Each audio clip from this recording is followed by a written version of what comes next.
Greetings and alafia, ekaro, ekasan, ekaleo, depending on where you are. This is Ianifa, Ifayemi, Yemojabemi, Ogunjare, Ogunshe, in transition with the Ogun energy, but Baba's always got my back. So, Modupwe, Ishe.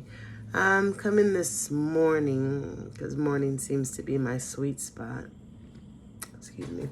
I'm coming this morning to speak on my vlog in regards to knowing your own worth and doing unto yourself as you would have others do unto you.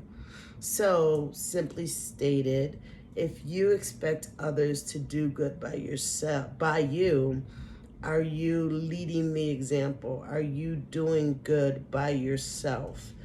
Um, Philosopher Immanuel Kant had four essential ways of thinking, one of which being the universalist idea as to we attract the energy that we put out in the world.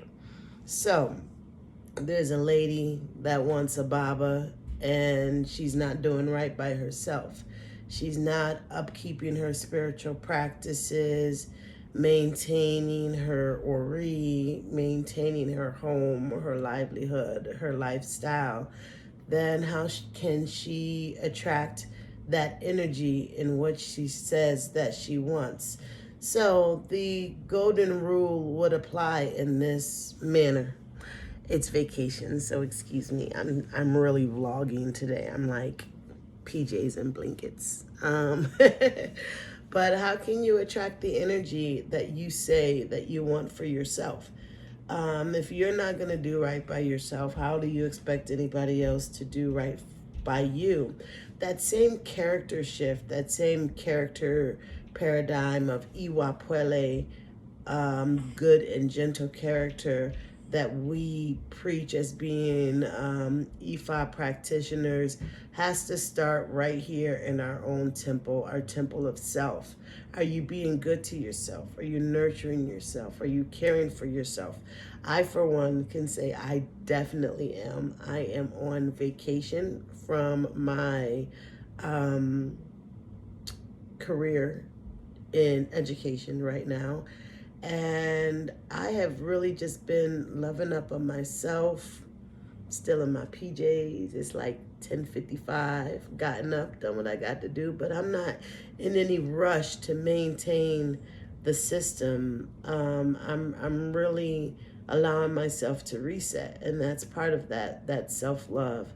Getting some recipes together for when school opens back up that I can, make some healthy meals and things like that. Staying hydrated. Haven't quite hit the gym yet, but baby steps.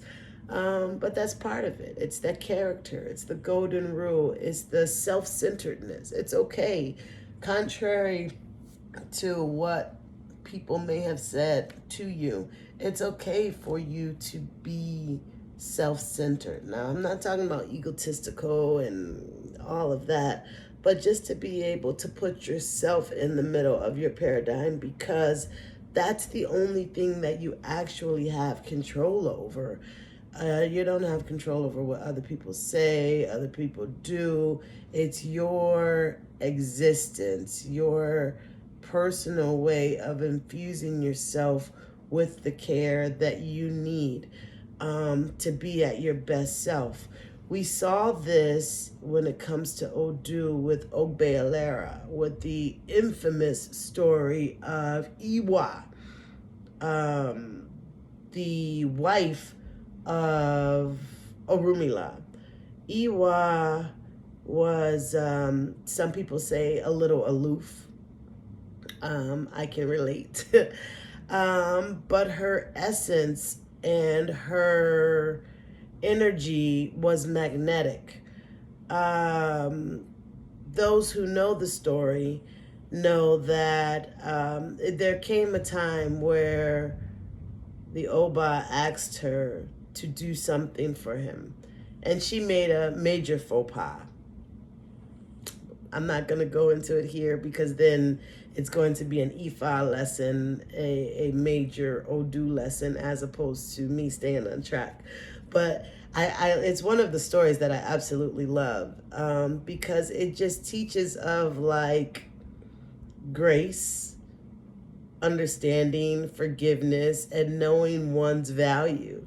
So after this happens, Iwa left Orumila. Can you imagine having like the big man, and then just like, you know what? You ain't doing right by me. Like, yeah, I made a mistake and, excuse my French, but shit happens. Depending on what story you hear, literally shit happens. But you're not doing right by me, so I'm gonna leave. So long story short, what happens to Orumila? All of his wealth drives up. He's like taking in his clients. His clients is like, where's Iwa? The efficacy of his Ebo is not working. Why? Because Iwa isn't there. So he has to travel looking for Iwa. Meanwhile, Iwa is traveling, getting herself right, getting that knowledge of self, that understanding of her value, her worth, and a divine understanding of her being. So my vlog today is a reminder to self, like literally a reminder to me, as to the importance of knowing your own divine purpose. See, like that's one thing that no one can ever take away from you. Not everybody even needs to know your purpose. Why? Because it ain't theirs. It's yours. It's a divine partnership, incarnate agreement, a destiny that only you can fulfill based on your own connection with self, with your Oreen, with your third eye, your intuition, with your gut instincts, with self. And so as we all are in this season of like mindfulness, body mind awareness, it's the big thing now, right? Like everybody wants to be like in it. It's a lot of work. It's a lot of self-work. It will stop and cause you to reflect on that SU energy that brings you to the crossroads where you have to unlock what it is that's inside of you, if that makes sense. Nobody else can give you what you need. No one else can take away from you what it is that you need. Only you can do that. And you can only do that by mastering yourself. The philosopher that I talked of earlier, Immanuel Kant, he lived very much like a monk. He had his same outfits, which y'all know I ain't gonna do that because of my closet. Okay. All right. But, he lived like a monk, when he woke up in the morning, he was serious about his game. I saw this documentary and, this is my personal vlog for myself, so I can digress a little bit. But I saw this documentary about the monk lifestyle. They literally have their mat. They have they don't even have pillows. They use their clothing. They wrap up their clothing as a bundle and then use that as their pillow. Like, to me, it's not so much that it's mind blowing because I've lived in lack before. I've won't even go down that road, but a impoverished young girl from New York. I've seen it all. Like how people are glorifying trap houses and stuff like that is not the same when you grew up in a crack house before it was the trap house, before it was cool, popular, something to put on a t-shirt or rap or dance to. When you seen your mother, your aunties, So I've seen lack. I've experienced lack before, but not to wake up with like my favorite pillow, my favorite blankie. Like I don't know if I have that level of self-sacrifice.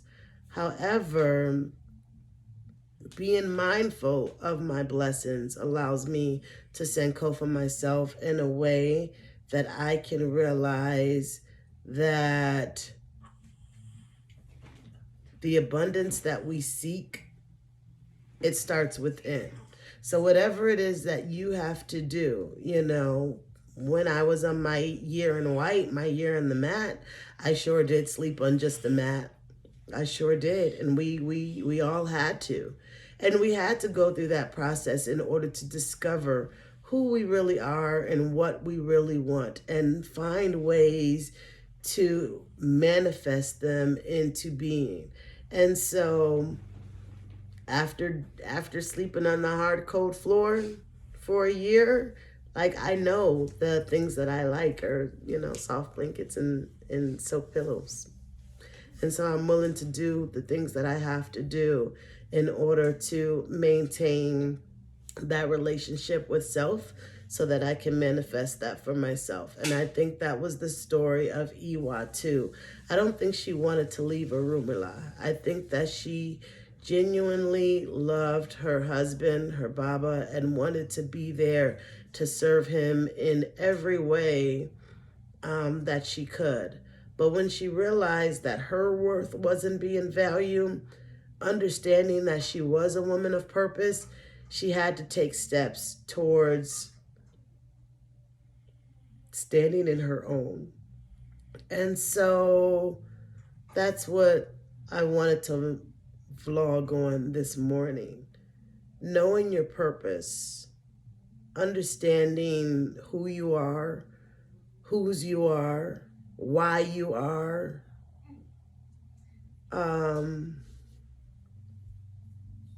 Yeah, it's a powerful thing. And it takes a lot of work. Let me tell you. It's not one of those things that come overnight. There is a theta stage of being where we are able to attract the things that we want. Some people say that it is an innate ability. Either you got it or you don't. Other people say that it can come through training. I do believe so. I do believe that it can come through training. And so I have committed myself to elevating my mind, body consciousness, that of my family, that of my community, so that we can all seek abundance. I guess the last point that I wanted to speak on is the relationship between community/society and self. If you value yourself, you will value your community. If your community values itself, it will value you. You cannot go out and seek acceptance. I want to say love or holistic being. I don't know. Acceptance. Let's just keep it there. Without, I lost my train of thought because I got a message coming in from one of my dear friends, and it popped up saying, I love you and I miss you. And doesn't that feel good? And that's the community, I guess, that I'm talking about. As I love myself, as you love yourself, what you will see is that there will be so many people, so many angels galvanized around you to love and honor and appreciate all that you have, just the way Orunmila had to learn to love and value and appreciate all that he had with Iwa.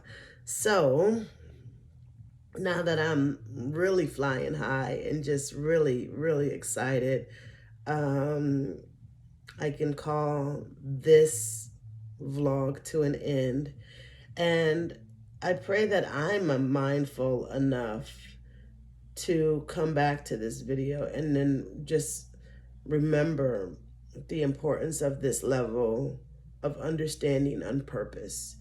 If Iwa had to stop and stand in her purpose, then what other woman at some point in time, or man, or non-binary person, would not have to do so as well? So know your value, know your worth, know your purpose, stand strong in who you are, never let anyone take that from you. And as you love yourself, this is the power. You will see so much love abounded around you. So that's all for now. Peace and blessings from Ianifa Ifayemi Yemojabemi Ogunjare. It is my no giving Jinyame holiday. No giving thanks to the white man who stole the land from our people, but we ain't gonna go there. But I am gonna go there, straight to my couch, so I can chill and enjoy the rest of my holiday. And maybe do something about that pimple. All right? Peace and blessings.